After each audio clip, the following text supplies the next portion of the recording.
Y la palabra de Dios en esta temporada me llevó a una promesa que a varios se las envié esta semana, y es una promesa que yo deseo para ustedes, una promesa que Dios desea para ustedes, y esa promesa está en Génesis. Vaya conmigo, y si usted tiene notas, esto es un mensaje para que usted tome bastantes notas. En Génesis dice así, Génesis 12:2 dice: haré de ti una gran nación, te bendeciré y te haré famoso, y serás una bendición para otros. ¿Cuántos reciben esa promesa de Dios para ustedes? Es una promesa que Dios le hizo a su amigo Abraham. Y uno dice, bueno, pero eso es para Abraham, no es para mí. Pero ahí es donde viene lo hermoso de en Gálatas capítulo 3, versículo 29, dice: y ahora que pertenecen a Cristo, son verdaderos hijos de Abraham, son sus herederos, y la promesa de Dios a Abraham les pertenece a ustedes. Al usted creer en Cristo Jesús, usted tiene acceso a esa promesa de que serás una gran nación, que Dios te va a bendecir, que Dios te va a hacer famoso y que vas a ser de bendición para otras personas. ¿Cuántos quieren recibir esta promesa en sus vidas? Mira, esa es la intención siempre de Dios. Siempre Dios ha querido bendecirte. Siempre Dios ha querido hacerte famoso. Ha querido hacerte heredero de sus promesas. Porque esa promesa fue abierta para nosotros en la cruz del Calvario. Pero lo que me llevaba a esta serie, que se llama Tratados de Paz, digan conmigo fuerte, Tratados de Paz, es que muchas veces yo no me siento que tenga un legado, que sea una gran nación. Yo no me siento muchas veces bendecido, o por el contrario, o también yo no me siento famoso, o al menos por las cosas correctas no me siento famoso, y mucho menos. A veces yo creo que yo no soy de bendición para otras personas. Siento que mi vida está estancada. ¿Cuántos se han sentido así estancados alguna vez en su vida? Y muchas veces puede ser porque tú y yo hemos hecho tratados de paz. ¿Tratados de paz con qué? Nos basamos en Josué capítulo 9, vamos a leerlo completamente para que usted entre en contexto. Dice así, ahí están sus pantallas. Sin embargo, cuando los habitantes de Gabaón oyeron lo que Josué había hecho a Jericó y a la ciudad de ahí, recurrieron al engaño para salvarse la vida. Enviaron a unos representantes ante Josué y sobre sus asnos cargaron alforjas desgastadas y odres viejos. Se pusieron ropa harapienta y se calzaron con sandalias gastadas y remendadas. Además llevaban pan seco y mohoso. Y cuando llegaron al campamento de Israel, le dijeron a Josué y a los hombres de Israel: venimos de una tierra lejana para pedirles que hagan un tratado de paz con nosotros. Y entonces los israelitas le respondieron a esos hebeos: ¿cómo podemos saber que no viven cerca? Pues si viven cerca, ojo con esto, no podemos hacer ningún tratado de paz con ustedes. Y ellos contestaron: nosotros sus siervos venimos de un país muy lejano. Estaban engañando. Hemos oído del poder del Señor su Dios y de todo lo que hizo en Egipto. Entonces nuestros ancianos y todo el pueblo nos dieron las siguientes instrucciones: lleven ese pan para un largo viaje, vayan al encuentro de Israel, somos sus siervos, les suplicamos que hagan un tratado con nosotros. El versículo 14 dice: entonces los israelitas revisaron el alimento de los gabaonitas, pero no consultaron al Señor. Así que Josué hizo un tratado de paz con ellos y les garantizó seguridad, y todos los líderes lo ratificaron mediante un juramento que los obligaba a cumplirlos. Pero mire lo que pasa después. 3 días después de hacer el tratado, los israelitas se enteraron de que esa gente en realidad vivía cerca. Digan conmigo fuerte, cerca. Enseguida salieron a investigar y en 3 días llegaron a sus ciudades, las cuales se llamaban Gabaón, Cafira, Beerot y Kiriat Jearim. Sin embargo, como los líderes habían hecho un voto en nombre del Señor, no le hicieron nada a los gabaonitas. Entonces el pueblo de Israel se quejó contra sus líderes por ese tratado, pero los líderes respondieron: como hicimos un juramento, no podemos tocarlos. Entonces Josué se reunió con los gabaonitas y les dijo: ¿por qué nos mintieron? ¿Por qué dijeron que vivían en una tierra lejana si en realidad vivían aquí mismo entre nosotros? Y ellos le respondieron: lo hicimos porque a nosotros se nos dijo con claridad que el Señor su Dios le ordenó a Moisés, siervo del Señor, que les entregara toda esta tierra y que destruyera todos sus habitantes. Así que temieron profundamente por nuestra vida. Y termina diciendo: así que Josué no permitió que el pueblo de Israel matara a los gabaonitas, pero desde ese día los hizo cortar leña y llevar el agua para la comunidad de Israel y el altar del Señor, donde fuere que el Señor eligiera construirlo, y a eso se dedican hasta el día de hoy. ¿Cuántos dicen amén a la palabra de Dios? Note esto, la instrucción de Dios para ellos cuando entraron a la tierra prometida es: hey, yo les voy a dar esta tierra, pero ustedes tienen que destruir a todo pueblo que esté allí adentro. Tienen que destruirlos por completo. Y ellos empezaron haciendo eso con Jericó, lo hicieron con Ai, pero después hicieron un tratado de paz con estos gabaonitas. ¿Por qué? Porque se dejaron engañar. Y aquí es donde empiezo a tocar temas. Es que hay cosas en tu vida y en mi vida que Dios te está diciendo: hey, te voy a dar los deseos de tu corazón, pero lo único que yo te pido es que destruyas ciertas cosas en tu vida que no te van a impedir o que te están impidiendo que poseas toda la tierra. Hay cosas que Dios ha dicho a nosotros, a ti y a mí, que los destruyamos y que no hagamos tratados de paz con esas cosas. Y el problema del por qué nos quedamos estancados es porque muchas veces nosotros las hemos dejado cerca de nosotros. No las eliminamos, las dejamos ahí rodeándonos a nosotros, las dejamos con vida. ¿Cuáles son esas cosas?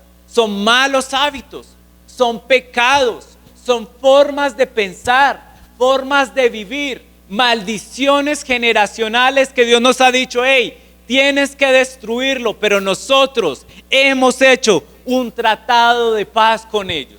Y hemos caído en una mentira muy recurrente, y es que: pastor, tranquilo, yo lo controlo. ¿Cuántos han dicho esa mentira? Tranquilo, yo controlo eso. Sí, yo sé que está ahí, pero yo puedo controlarlo. Pero Dios quiere que lo destruyas. Digan conmigo: destruir. ¿Por qué? Porque si están cerca de nosotros, nos van a empezar a influenciar. Tú te pareces a las personas con las cuales te rodeas. Tú te pareces con aquello que tú mantienes cerca. Y la palabra de Dios nos dice que la forma en la que ellos se quedaron cerca, los gabaonitas, fue a través del engaño. Digan conmigo fuerte: engaño. Recurrieron al engaño para salvarse su vida. Ellos son expertos en engañarnos. Tranquilo, una vez al año no hace daño, ¿sí? Tranquilo, es que tú lo controlas. Tranquilo, que no le estás haciendo daño a nadie. Siempre engañan nuestra vida con tal de quedarse cerca. Y por eso hoy, en el nombre del Señor Jesús, esos engaños nosotros tenemos que identificarlos y echarlos fuera en el nombre del Señor Jesús. ¿Cuántos creen y dicen amén a eso? Por eso rápidamente hay 3 engaños que nos llevan a hacer tratados de paz. Hace 8 días vimos unos y lo voy a decir muy rápido, así que ponga mucha atención. Esos 3 engaños están representados en estas ciudades que se confabularon para engañar a Israel. ¿Cuáles fueron las ciudades? Josué 9:17 dice: Gabaón, digan conmigo fuerte: Gabaón, Cafira, Beerot y Kiriat Jearim. Hace 8 días vimos a Gabaón, y Gabaón era la ciudad, pero las personas que vivían en esa ciudad se llamaban los heveos. Digan conmigo fuerte: heveos. Y los heveos eran conocidos por 3 cosas. ¿Cuáles eran esas cosas? 1, los heveos eran conocidos por su perversión sexual. Eran gente pervertida sexualmente. Eran gente que traía unas costumbres muy malas. Pero esto no era nuevo. Y esto es lo que me llamó la atención. ¿Por qué? Porque no era de ese momento. Esa perversión venía a través de una maldición generacional. Una maldición que Dios le dio a Canaán por su padre, Cam, haber visto la desnudez de su padre o de su abuelo, Noé. Entonces mire esto tan importante. Cam cometió algo horrible, una perversión sexual, vio la desnudez de Noé, pero cuando Noé se dio cuenta, maldijo no a Cam, sino a su hijo. Y este es el engaño del placer. Cuando nosotros nos dejamos engañar por el placer y hacemos tratados de paz con el placer, el engaño es que siempre nosotros y el diablo nos está diciendo, tranquilo, tú no les estás haciendo daño a nadie. Eso es algo que solamente es entre tú y el diablo. Pero el problema con las maldiciones generacionales, con el engaño del placer, con caer en la perversión sexual, es que no nos afectamos solamente a nosotros, sino que afectamos a nuestras generaciones. Mira, tú tienes que dejar afuera ese engaño. Hay muchas cosas que hoy el mundo nos está ofreciendo como placer. Tranquilo, es solo para ti. Pero lo que tú no sabes es que empiezas a afectar alrededor todas las personas. Ahorita hablábamos de una persona que cayó en el engaño del placer de las drogas. Y de pronto esa persona no es consciente de que está afectando a toda su familia y hasta podría estar afectando sus generaciones. Pero por eso es que nosotros tenemos que decir hoy a esas maldiciones generacionales, te vas en el nombre del Señor Jesucristo. ¿Cuántos dicen amén a eso? ¿Sabes qué trae esa maldición? Esa maldición te estanca. Yo no he visto una maldición más fuerte que la maldición del placer, que la maldición de la perversión sexual, porque te deja pobre, te deja arruinado, te deja sin salud. Muchas veces lamentablemente nos deja sin familia. Hoy es muy común ver familias donde es que simplemente me montó los cachos, hizo tantas cosas, y por eso es que estamos viendo hijos destruidos, generaciones destruidas, países destruidos. ¿Por qué? Porque nos dejamos comer ese engaño de que tranquilo, es para usted y usted no está afectando a nadie. Pero lo que no saben es que estamos afectando a todos. Génesis 9:24, mira la maldición que dice: maldito sea Canaán, el hijo, será de sus 2 hermanos el más bajo de sus esclavos. Y por eso es que nosotros nos estancamos. Muchas veces si tú sientes, ¿por qué mi hermano prospera? ¿Por qué mi familia prospera? ¿Por qué mis hermanos en la fe prosperan y yo no? Es porque estás haciendo tratados de paz con el placer. Estás haciendo tratados de paz que no te impide, que te impiden prosperar y seguir. ¿Por qué? Porque has caído bajo ese tipo de maldición. Pero ¿sabes qué fue lo que hizo Jesús en la cruz del Calvario? Que todo el que crea en Él sea libre y libre para siempre. ¿Cuánto le dan un aplauso a Dios por eso? Segundo, los gabaonitas o los heveos eran conocidos por su conformismo. Esa palabra heveo significa aldeanos o gente de cueva. Pero no se deje engañar. Ellos eran gente de cueva, pero eran muy ricos. Tenían riquezas. Era un pueblo pequeño, pero muy rico. Yo les decía, como Sabaneta, ¿sí? Que se creen en estrato 9, ¿cierto? Pero tenían riquezas. Pero esas riquezas los llevaba a vivir conformes. Estaban ya en un estado donde no queremos que nadie nos moleste. Y ese es el engaño de las riquezas, que las riquezas nos empiezan a volver conformes. Ya no queremos incomodarnos, ya no queremos vivir por algo o por debajo de eso, ya no queremos salir de nuestro status quo. Y eso le pasaba a los heveos. Ellos fueron a hacer un tratado de paz con los israelitas porque dijeron, donde estos vengan, destruyen todo lo que nosotros hemos trabajado y nosotros estamos tan cómodos. Pero el problema con eso, yo no estoy diciendo que no tengas dinero, quiero que Dios te prospere sobreabundantemente. ¿Cuántos quieren ser prosperados? Pero el conformismo material muchas veces nos puede llevar al conformismo espiritual. Y todos conocemos ese tipo de personas que cuando ya tienen una prosperidad económica, dejan de buscar a Dios. Se conforman con lo que Dios ya les dio.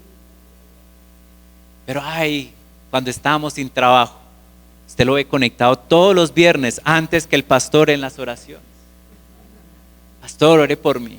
Pastor, y vienen y no se pierden nada. ¿Por qué? Porque claro, cuando hay la necesidad buscamos a Dios, pero cuando Dios suple nuestra necesidad, nos olvidamos de Dios. El conformismo espiritual nos lleva a la muerte, porque lo que no se mueve se estanca y lo estancado se pudre. Por eso es que yo te pregunto hoy, ¿estás conforme con lo que conoces de Dios? ¿Sabes qué me recordaba Dios ayer en mi devocional? Es que Dios es un Dios sin límites. Es decir, siempre hay más para explorar de Dios. Si tú crees que conoces todo de Dios, estás totalmente equivocado, porque Dios es tan grande que bastará una eternidad para conocerlo a Él por siempre. ¿Cuántos quieren conocer a Dios esta mañana? Siempre hay más para conocer de Él. Siempre hay más para uno entregarse a Dios. No caigamos en eso, siempre dependamos de Dios. Y por último, los hebeos eran muy conocidos por sus dioses. Y ese es el engaño de la idolatría. Mira, los hebeos tenían tantos dioses.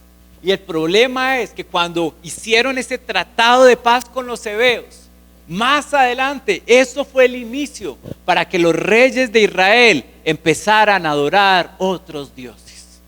Dejaron entrar, abrieron una puerta para adorar a otros dioses. Y esto me llama mucho la atención porque hemos creado ídolos en nuestra vida. Personas que son ídolos de nosotros, empresas que son ídolos de nosotros, trabajos, hobbies que se han vuelto nuestro ídolo.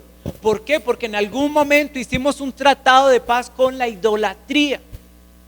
Pero la Biblia nos dice que al Señor tu Dios solamente adorarás y solamente a Él ¿qué? Servirás. Usted y yo dependemos de Dios. Y por eso nuestra única motivo de adoración tiene que ser el Señor Jesucristo. ¿Cuántos lo creen y dicen amén? Mire la promesa que Dios le hizo a Abraham. Recordémosla en Génesis 12. Dice: haré de ti una nación ¿qué? Grande. Digan conmigo fuerte: grande. Haré de ti, esa fue la promesa. Haré de ti una nación grande. Pero cuando nosotros nos dejamos influenciar y hacemos tratados de paz con los hebeos, que son las cuevas, nunca nuestra vida va a ser grande. Siempre vamos a vivir en el conformismo, en la cueva pequeña, cuando Dios nos ha llamado a vivir una vida grande. ¿Cuántos quieren vivir una vida grande en el nombre del Señor Jesucristo? Hasta ahí dejamos hace 8 días. Y rápidamente, los otros 2 engaños en los cuales tú y yo podemos caer. La segunda ciudad era Beerot. Digan conmigo fuerte: Beerot. Mira, Beerot significa pozos. Digan conmigo fuerte: pozos. Y por si usted no lo sabía, en la época en la que se escribió la mayor parte de la Biblia, la gente vivía en los desiertos, pero para poder sobrevivir, ellos tenían que vivir cerca de los pozos. ¿Por qué? Porque los pozos les garantizaban la sobrevivencia. El agua era lo más importante. Entonces la gente hacía su vida alrededor de los pozos. ¿Y de qué me hablaba Dios acerca de esto? Es que Beerot habla de esos pecados a los que volvemos una y otra vez. Hay pecados en nuestra vida que se convierten en nuestros pozos, donde siempre vamos allí a tomar agua porque es que tenemos mucha sed, donde no podemos irnos lejos porque es que el pozo me va a garantizar la vida. Y esa es la mentira del pecado en nosotros. Esos pecados recurrentes, no estoy hablando de todos, tú y yo sabemos, cuando yo te digo esto, ya se te vino a tu cabeza la envidia, la mentira, la pornografía, el adulterio, tantas cosas. Para todos es diferente, pero todos tenemos un pozo al que siempre tendemos a volver cuando la vida se pone acalorada, cuando las cosas no están saliendo muy bien. Siempre tendemos a vivir en esos pozos porque nos hemos acostumbrado a tenerlos cerca, porque ya hacen parte de nuestra vida y porque creemos que es normal. Pastor, es que todo el mundo lucha con algo. Sí, pero Dios nos ha llamado a ser verdaderamente libres. pero nosotros hemos hecho incluso vidas alrededor de esos pozos. Ya somos amiguis, ¿cierto? De esos pecados. Ay, es que siempre es gritarle a mi esposa, pero es que es normal, es que ella se lo gana, pastor, usted no la conoce, ¿sí? No, son pozos. ¿Y sabes cuál es el peligro de los pozos? Mira, está en Santiago capítulo 4 versículo 5, dice así: pero ¿acaso no saben que hacerse amigo del mundo es volverse enemigo de Dios? Pues así es, si ustedes aman lo malo del mundo, se vuelven enemigos de Dios. Si ustedes aman lo malo del mundo, se vuelven automáticamente enemigos de Dios. Y yo le voy a decir algo: yo al único que yo no quiero enemigo es a Dios. De pronto a Carlos con sus gafas, ¿cierto? Pero yo no quiero ser enemigo de Dios. ¿Cuántos dicen amén a eso, cierto? De cualquier cosa. Pero amar al mundo, amar a esos pecados, depender de esos pecados, nos convierte en enemigo de Dios. Pero usted me dirá, pastor, es que usted no sabe lo que yo he hecho para dejarlo. Usted no sabe, yo he ido a Encuentro 1, Encuentro 2, Amor y Respeto, tantas cosas, y no he podido dejar ese pecado. Yo he intentado, pero es que no puedo dejarlo. ¿Cuántos han dicho eso en su vida? Pastor, es que no puedo dejarlo. Pero esa es la mentira de Berot. Ese es el engaño del pozo, que crees que no puedes vivir lejos de eso, que no puedes vivir lejos de ese pecado, que no puedes vivir lejos de ese pozo, o simplemente te mueres. Esa es la mentira. Yo no puedo estar lejos de eso porque si no me muero. Pero mira, ¿sabes qué he identificado yo? Que el problema, tu problema, no es un problema de agua, es un problema de sed. Digan conmigo fuerte: sed. Como muchos ya saben, estamos embarazados y yo creo que a mí me han dado los síntomas. ¿Cuántos papás les han dado los síntomas, cierto? Aquí hay varios. Y últimamente a mí me ha dado como una sed de algo, pero no sé qué es. ¿Cuántos se han sentido ese tipo de sed? Pastor, es que tengo una sed, pero es que no sé qué. Tengo un hambre, pero de algo rico, no sé qué es, ¿cierto? Muchos tenemos sed y no sabemos de qué tenemos sed. ¿Y sabes qué? Eso es lo que pasa con todos los seres humanos. Todos los seres humanos tienen una necesidad en su alma, tienen una sed. Pero la humanidad no sabe de qué es que tienen sed. Y por eso nosotros tratamos de calmar esa sed con muchas cosas. Hobbies, buenas obras, ir a la iglesia, religiosidad, el placer, el dinero, el trabajo. Son cosas que la gente persigue con tal de saciar su sed. Pero no es el problema el agua, el problema es la sed. Todos necesitamos algo que nos llene por completo, algo que sane nuestra sed completa. Y eso me acuerda de una historia, de un encuentro que Jesús tuvo con una mujer. Y esa mujer es conocida como la mujer samaritana. ¿Cuántos conocen esa historia? Jesús tuvo un encuentro con esta mujer. La encontró en su pozo, buscando saciar su sed. Y Juan capítulo 4 versículo 13 nos dice de esta manera: Jesús contestó a esta mujer después de una conversación.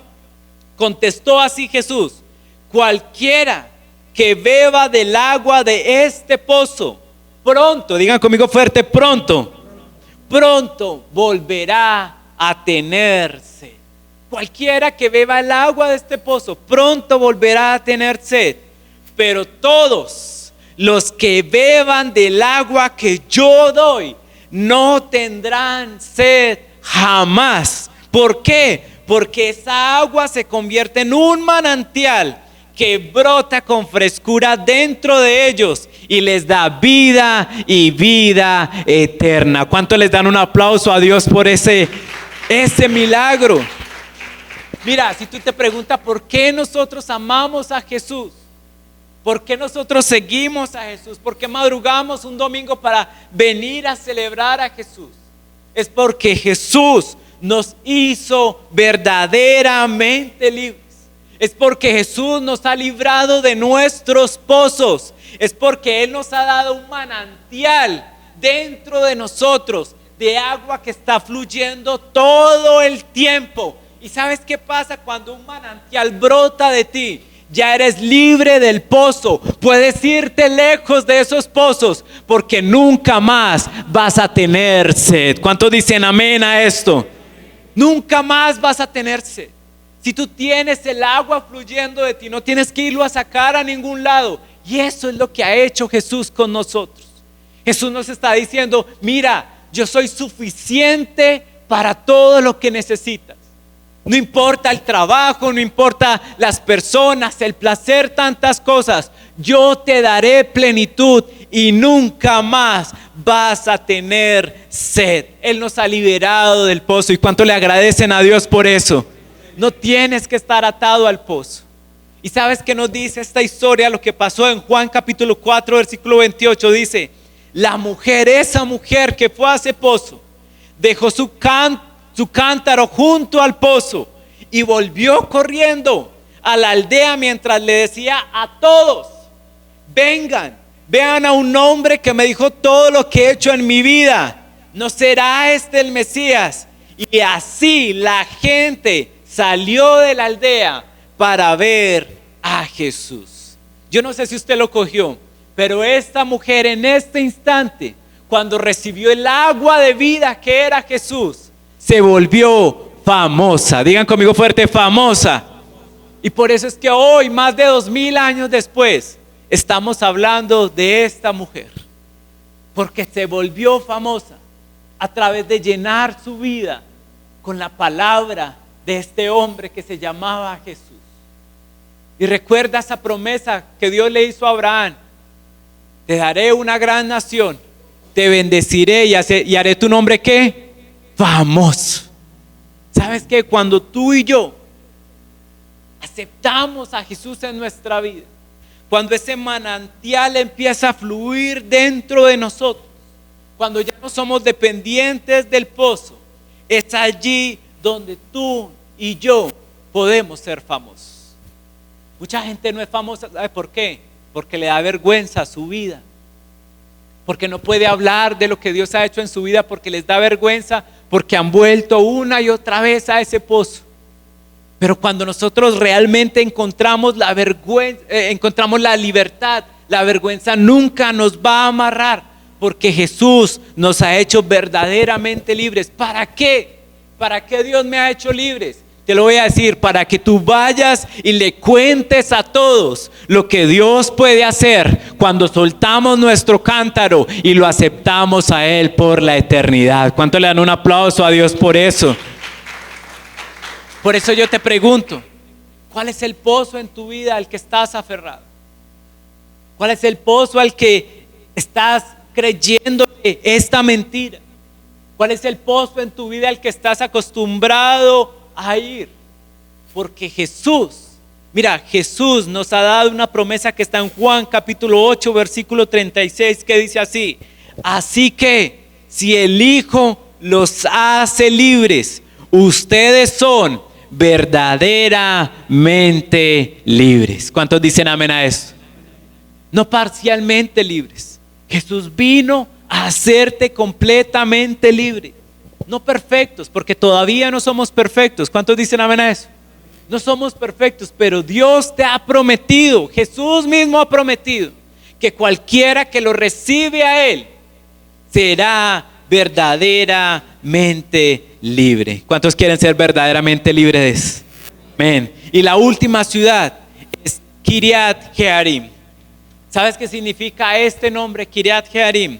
Es la ciudad del bosque. Digan conmigo fuerte, bosque. Y aprovecho que estamos en el mes del servicio. ¿Por qué?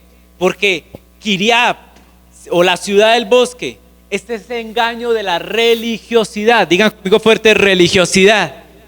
¿Y sabes qué es la religiosidad? Es creer que todo está bien simplemente porque estás haciendo cosas de Dios. Pastor, es que yo sirvo en la iglesia, yo creo que yo estoy bien. Pastor, es que yo hago mi GDA, yo creo que yo estoy bien. Eso es religiosidad. Creemos que Él está cerca, pero realmente Dios lo hemos alejado con nuestra forma de vivir. Eso es la religiosidad. Su presencia no está con nosotros. Mira, yo te voy a decir algo. Es más importante Dios que cualquier cosa que tú hagas para Dios. Muchos creen que por hacer muchas cosas para Dios conocen a Dios. Pero yo te voy a decir algo. A ver, ¿cuántos trabajan en empresa aquí? Levanten la mano. Sí. El resto es puro, todos trabajan en empresa. Fabio, qué pena ponerte de ejemplo. Fabio trabaja para Interrapidísimo. Y Fabio, yo lo he visto, él se esfuerza y él trabaja muy duro hasta tarde de la noche. Pero eso no quiere decir que Fabio conozca al dueño de Interrapidísimo. ¿Cierto que no? Él simplemente trabaja para él. Creo que hay muchas personas así, que creen que porque trabajan para Dios, conocen a Dios. Y eso es un engaño en el que muchos podemos caer. La palabra de Dios en 1 Samuel 7, capítulo 2 nos menciona otra vez esta ciudad. Esta ciudad era conocida y usted no lo sabía, pero en su momento había un arca, el arca del pacto, donde la presencia de Dios habitaba y representaba la presencia de Dios. Y 1 Samuel 7:2 nos dice: el arca permaneció en Kiriat Jearim por mucho tiempo. ¿Cuánto tiempo? Nos dice 20 años en total. 20 años en total estuvo el arca, y durante ese tiempo todos los israelitas se lamentaron porque parecía que el Señor los había abandonado. El arca, la presencia de Dios había estado en Kiriat, en la ciudad de Kiriat, por 20 años, pero ellos se sentían abandonados, no sentían que su presencia estaba con ellos. Es decir, Kiriat es una simple impresión, porque se ven árboles muy gigantes, pero ninguno de esos árboles da fruto. Ninguno de esos árboles tiene fruto, son puras hojas. Digan conmigo, hojas, puras hojas. Y yo creo que hay mucha gente que tiene este engaño en su vida. Tiene hojas en su vida, pero no tienen fruto. Tiene hojas en su ministerio, pero no tienen fruto. Nada de lo que hacen es algo que realmente sea la voluntad de Dios. Muchos caemos en la religiosidad. Ay, tan bueno que sirves, hermano, pero si tú vas más profundo, indagas un poquito más, no da ningún fruto. Es pura religiosidad. 20 años estuvo allí el arca y no se nos dice que Kiriat avanzara o que pasó algo en esta ciudad. Pero por el contrario, mira esta, 2 Samuel 6:11, nos dice que se llevaron el arca de Kiriat y el arca del Señor entró a otro lugar, y ese lugar era la casa de Obed-Edom. Y la Biblia nos dice que estuvo allí el arca. 2 Samuel 6:11 dice: permaneció en la casa de Obed-Edom por 3 meses. Digan conmigo fuerte, 3 meses. Y mira lo que pasó. Y el Señor bendijo a Obed-Edom y a todos los de su casa. ¿Por qué? ¿Cuál fue la diferencia? En Kiriat estuvo 20 años y no pasó nada, pero en la casa de Obed-Edom estuvo 3 meses y Dios bendijo a Obed-Edom y también bendijo a todos los de su casa. ¿Cuál es la diferencia? Es que Obed-Edom dejó entrar la presencia de Dios a su casa. Kiriat la dejaron en la ciudad como un utensilio más. Sí, ahí está el Señor, religiosidad.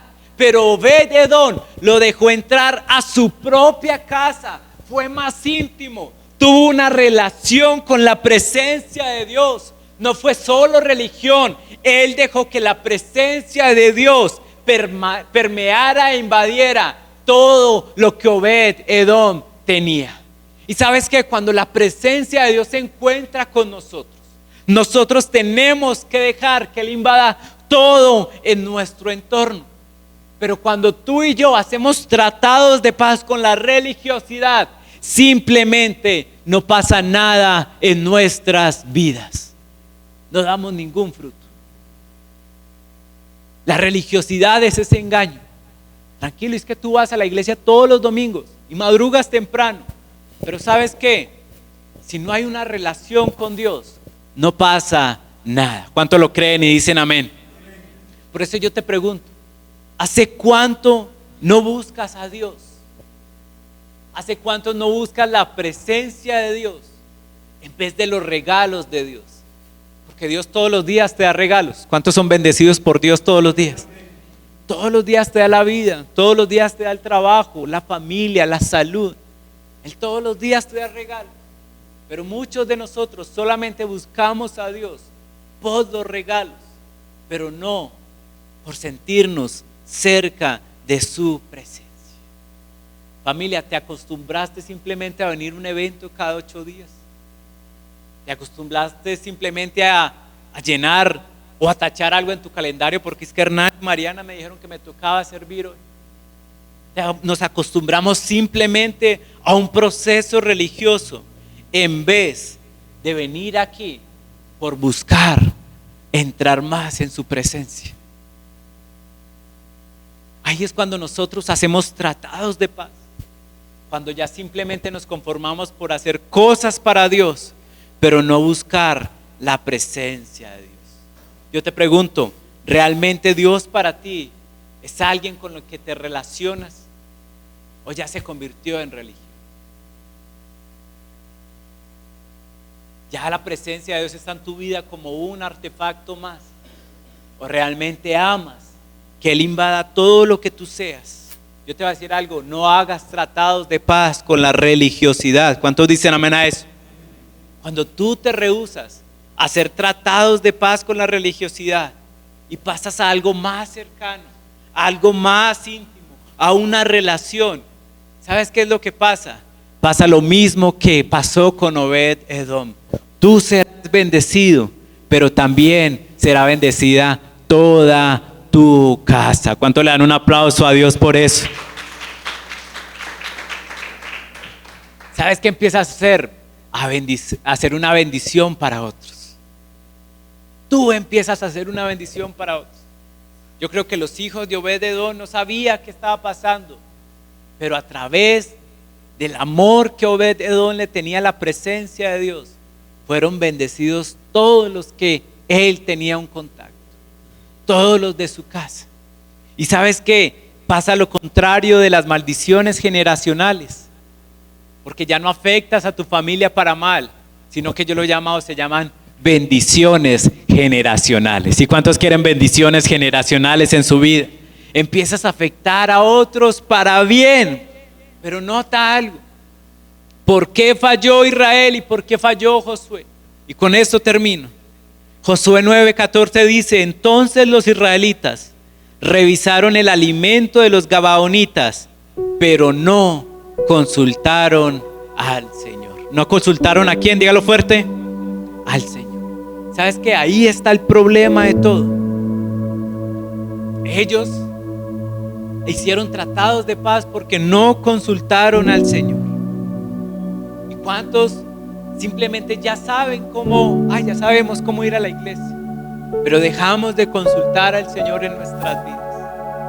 ¿Cuántos ya saben, ya sé cómo mantener un matrimonio saludable, pero dejamos de consultar al Señor en nuestra vida? Ay, pastor, pues es que ya sé cómo servir. Uno abre la puerta y saluda y da el dulcecito. Y dejamos de consultar al Señor en nuestra vida. Muchos Dios ya les arregló el matrimonio y dejaron de consultarlo a Él. Muchos Dios ya les hizo el milagro financiero y dejaron de consultarlo a Él. Pero la clave de una vida bendecida, de tomar las promesas de Dios, es que nosotros podamos consultarlo a Él en todo lo que nosotros hagamos. Allí está la clave. Si tú quieres una clave para ser exitoso en el 2026, 2027 y en toda tu vida, es consulta al Señor. Ponlo de primero en tus decisiones. ¿Cuántos dicen amén a eso? Ponlo de primero en tu matrimonio. Ponlo de primero en tu trabajo. Ponlo de primero en tus finanzas. Ponlo de primero en tu ministerio. ¿Sabes qué? Yo te recomiendo algo que he venido experimentando. Ponlo de primero en tu tiempo. Que cualquier cosa falte, menos Él. Porque es que Él es primero. Porque es que yo tengo que consultarle a Él todos los días. Porque me enfrento a negocios difíciles. Porque me enfrento a pacientes muy difíciles. Porque me enfrento a decisiones, a la crianza de mis hijos, que es muy difícil. Porque me enfrento a tantas cosas. Pero, Señor, primeramente en mi día quiero consultarte a ti y poner delante de ti todo lo que yo hago, todo lo que yo soy, todo lo que yo tengo. ¿Por qué? Porque yo sé que sin tu guía, Señor, voy a terminar haciendo tratados de paz con cosas que tú me has llamado a destruir. Yo te entiendo, destruir ciertas cosas a veces es muy difícil. Y yo no estoy parado aquí porque ya sea perfecto, no, por el contrario, es porque sigo luchando por destruir cosas en mi vida que Dios claramente me ha dicho, eso no va, eso no está en tu tierra prometida, eso no está en tu vida prometida. Pero ahí es donde me encanta saber que la promesa de Dios no es simplemente algo que Él me da, la promesa de Dios es algo que Él es para mí. Y ahí hay mucha diferencia, porque no es algo que Él te da todos los días. La promesa verdadera es que Dios estará con nosotros todos los días. Y lo más grande y lo mejor que tú puedes mantener cerca en tu vida es la presencia de Dios. Con ese sí haz todos los tratados que quieras. Manténlo cerquita, que nunca se te despegue. Señor, es lo más cerca que yo quiero tener en mi vida. Es lo más importante, más que un trabajo, más que un placer, más que una persona. Es la presencia de Dios la que tenemos que tener cerca y hacer todos los tratados que queramos con Él. Señor, bendíceme que tranquilo, pruébame a mí que yo voy a ser generoso. Pruébame a mí que yo voy a bendecir a otros. Pruébame a mí tranquilo, haz tratados con Él. La palabra de Dios nos dice en el Salmo 103 versículo 11, nota esto: pues su amor inagotable hacia aquellos que le temen. ¿Cuántos dicen amén a eso? Su amor es tan inmenso como la altura de los cielos sobre la tierra. Y mira lo mismo que hace Jesús, dice: Él llevó nuestros pecados tan lejos de nosotros como está el oriente del occidente. Es Él el que nos ayuda a destruir esas cosas. Él es el que aleja nuestros pecados, aleja Berot, aleja Gabaón, aleja Kirián Jerim. Él aleja todos esos engaños. Dice: el Señor es como un padre con sus hijos, tierno y compasivo con aquellos que le temen, pues Él sabe lo débiles que somos y Él se acuerda que somos tan solo polvo. Mira, Dios te pide que destruyas esas cosas porque Él sabe que en su fuerza tú serás capaz de hacerlo. ¿Cuántos lo creen? Tú no puedes pelear solo contra esos engaños. Por eso consulta al Señor, manténlo cerca de ti, que Él sea tu consejero de vida. Y créeme que vas a obedecerlo a Él en todo lo que tú hagas. Y la obediencia a Dios siempre nos llevará a nuestra tierra prometida. ¿Cuántos dicen amén a eso? ¿Cuáles de estas cosas has hecho tratados de paz? ¿Cuáles de estas cosas hoy tienes que destruir en tu vida y obedecer a Dios? Créeme y te lo digo en el amor de Dios, no estás solo. Dios está contigo. ¿Por qué no te pones en pie?